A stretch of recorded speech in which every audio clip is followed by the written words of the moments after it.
వదినా వదినా వదినా వదినా. ఏంటి నేను నీకు వదిన్నా? ఏమ్మా అబ్బాయి గారు నాకు అన్నయ్య గారు అయినప్పుడు నువ్వు నాకు వదిన అవ్వేంటి? సరే సరే, ఇంతకీ విషయం ఏమిటో చెప్పు. నీ పద్ధతి నాకేం నచ్చలేదు వదినా.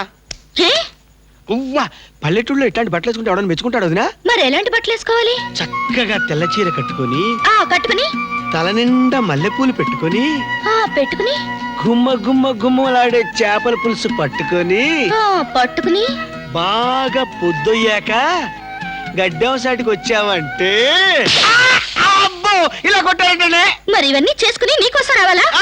తప్పమ్మాయి గారు, నా కోసం కాదండి, అబ్బాయి గారు మనసులో ఉన్న మాట చెప్పానంతే. ఆ తర్వాత మేము ఇట్టాం.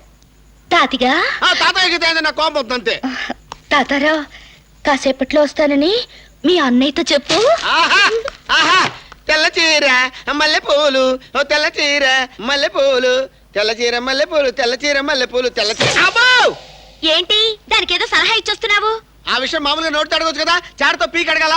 సర్లే గాని ఇంతకీ అదే అడిగింది, నువ్వేం చెప్పావు? మీ బావని వల్లో వేసుకోవడం ఎలాగా అని సలహా అడిగింది. ఇచ్చావా?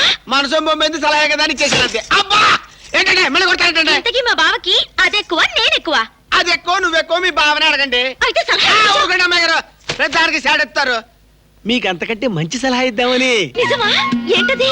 ఏం లేదు అమ్మాయి గారు, మీరు తల నిండా తట్టడి పూలు పెట్టుకొని ఈ లంగా వండేసుకొని అమ్మోర్లా తిరుగుతుంటే మీ వంక ఎవరు చూస్తారు? బిగుతైన బట్టలు వేసుకుని లేడిపిల్లలాగా చంగ్ చంగ్ చంగ్ అంటూ తిరుగుతుంటే ఆ అమ్మాయి వంకే చూస్తారు. అందుకని నా మాటని మోకాళ్ళపై దాకా లంగా కత్తిరించేసుకుని మీరు కూడా అబ్బాయి గారి దగ్గరికి వెళ్ళి సింహ సింహ సింహ సింహ సింహలాడితే కనపడ్డారంటే ఎప్పుడు మీ వంక చూస్తారు. ఇంకా దాని ఎందుకు చూస్తారండి?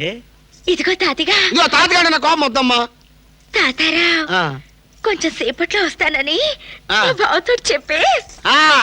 అబ్బాయి గారు, ఇటు సైడ్ నుంచి ఈవిడ, అటు సైడ్ నుంచి ఆవిడ, మీరు అయిపోయారు దేవుడు.